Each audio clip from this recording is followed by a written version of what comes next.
ஓம் சாந்தி. 10/7/2025 வியாழக்கிழமை. வாணி தரும் வசந்தம்.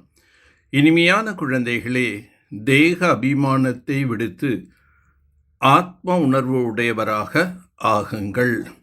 ஆத்மா அபிமானியாக இருப்பவர்களுக்குத்தான் ஈஸ்வரிய சம்பிரதாயம் என்று கூறப்படுகின்றது. இந்த ஒரு சத்சங்கத்தில் மட்டும்தான் நீங்கள் ஆத்மா மற்றும் பரமாத்மாவின் ஞானத்தை கேட்கின்றீர்கள். இங்கு படிப்பு நடக்கின்றது. லட்சியம், நோக்கம் கூட முன்னால் உள்ளது. மற்ற சத்சங்கங்களில் கல்வியும் இருப்பதில்லை, லட்சியம் நோக்கமும் கிடையாது. தன்னை ஆத்மா என்று உணர்ந்து அமருங்கள். தேகம் என்று நினைக்காதீர்கள். தேக உணர்வுடையவர்களுக்கு அசுர சம்பிரதாயம் என்று கூறப்படுகின்றது. ஆத்ம உணர்வு உடையவர்களுக்கு ஈஸ்வரிய சம்பிரதாயம் என்று கூறப்படுகின்றது. ஈஸ்வரனுக்கு தேகம் இல்லை.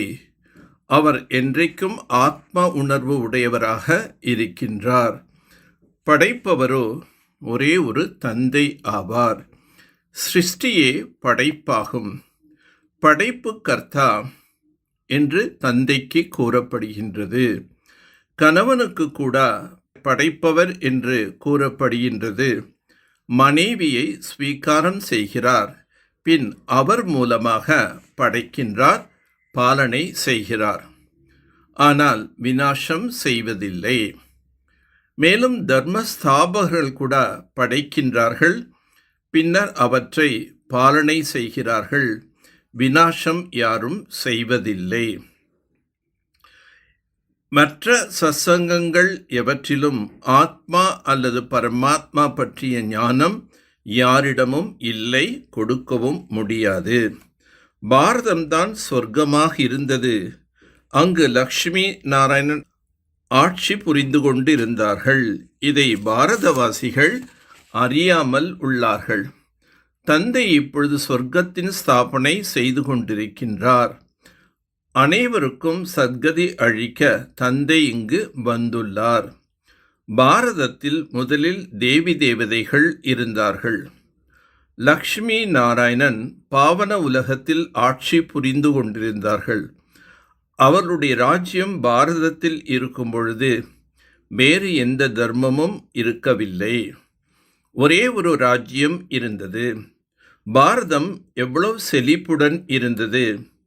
வைர வைடூரியங்களின் அரண்மனை இருந்தது. பிறகு பக்தி மார்க்கத்தில் கோவில்கள் ஆகியவை கட்டினார்கள். கோவிலில் எவ்வளோ வைர வைடூரியங்கள் இருந்தது. அவைகளை முகமது கஜினி ஒட்டகங்களில் நிரப்பிக்கொண்டு எடுத்துச் சென்றார். சத்யுகத்தில் தங்கம், வைரம், வைடூரியங்களின் அநேக மாளிகைகள் இருந்தன. ராவண ராஜ்யத்திலோ அதர்மம், அசத்தியம், திவால் மற்றும் விகாரி.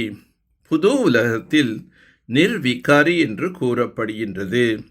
இப்பொழுது தந்தை வந்திருக்கின்றார், உங்களை மீண்டும் பாவனமான விகாரங்களற்ற தேவதைகளாக ஆக்குவதற்காக. நீங்கள் இப்பொழுது சங்கம யுகத்தில் இருக்கின்றீர்கள். இந்த ஞான கல்வியின் மூலம், ராஜ் யோகத்தின் மூலம் நீங்கள் மீண்டும் நிர்விகாரி, பூஜைக்குரிய தேவதைகளாக மாறுகின்றீர்கள். பாரதம் மீண்டும் செல்வ செழிப்பு நாடாக மாறிவிடும். ஆனால் இன்று பாரதம் ஏழை நாடாக மாறிவிட்டது. தந்தை உங்களை புருஷோத்தமராக, தங்க புத்தி உள்ளவராக ஆக்கிக் கொண்டிருக்கின்றார். தந்தை மனிதனிலிருந்து தேவதையாக ஆவதற்கான நல்ல வழியை உங்களுக்கு தருகின்றார். நான் எப்பேற்பட்ட சிறந்த வழி அளிக்கின்றேன் என்றால் நீங்கள் தேவதையாக ஆகிவிடுகிறீர்கள். இப்பொழுது கலியுகம் முடிவடையப் போகின்றது. பழைய உலகத்தின் விநாசம் முன்னால் நின்றுள்ளது. மனிதர்கள் முற்றிலுமே கோரமான இருளில் கும்பகர்ணனின் உறக்கத்தில் உறங்கியுள்ளார்கள். ஒருவேளை கல்பத்தின் ஆயுள் லட்சக்கணக்கானதாக இருந்திருந்தால் பின்னர் ஜனத்தொகை மிகவும் அதிகமாக இருந்திருக்க வேண்டும். ஏனென்றால் கிறிஸ்தவர்களின் எண்ணிக்கை 2000 வருடங்களுக்குள்ளேயே இவ்வளோ ஆகி உள்ளது. ஆதி சனாதன தேவி தேவதா தர்மத்தை மறந்துவிட்டிருக்கும் காரணத்தினால் நம்முடையது இந்து தர்மம் என்று கூறிவிடுகிறார்கள். சுகதாமத்தை சொர்க்கத்தை முற்றிலும் அறியாமல் உள்ளார்கள். ஏனெனில் கல் புத்தியாக உள்ளார்கள். நீங்கள் இப்போது புருஷோத்தம சங்கம யுகத்தில் அமர்ந்திருக்கின்றீர்கள். ஒரு தந்தையின் நல் வழிப்படி நடந்து மனிதனிலிருந்து தேவதையாக ஆக வேண்டும். இந்த இனிமையான சங்கம யுகத்தில் சுயம் தங்களை புருஷோத்தமராக தங்க புத்தியினராக ஆக்கிக் கொள்ள வேண்டும். 7 நாள் பட்டியில் அமர்ந்து பத்தீத்தமான புத்தியை பாவன புத்தியாக ஆக்கிக் கொள்ள வேண்டும். சத்தியமான தந்தையிடம் சத்திய நாராயணனின் உண்மையான கதையை கேட்டு நரனிலிருந்து நாராயணர் ஆக வேண்டும்.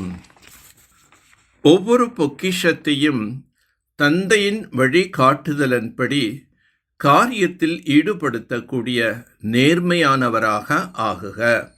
யார் ஒருவர் தந்தையால் கிடைக்கப்பட்ட பொக்கிஷங்களை தந்தையின் வழிகாட்டுதல் இல்லாமல் எந்த ஒரு காரியத்தில் ஈடுபடுத்த மாட்டார்களோ அவர்களே நேர்மையானவர்கள் என்று சொல்லப்படுவார்கள்.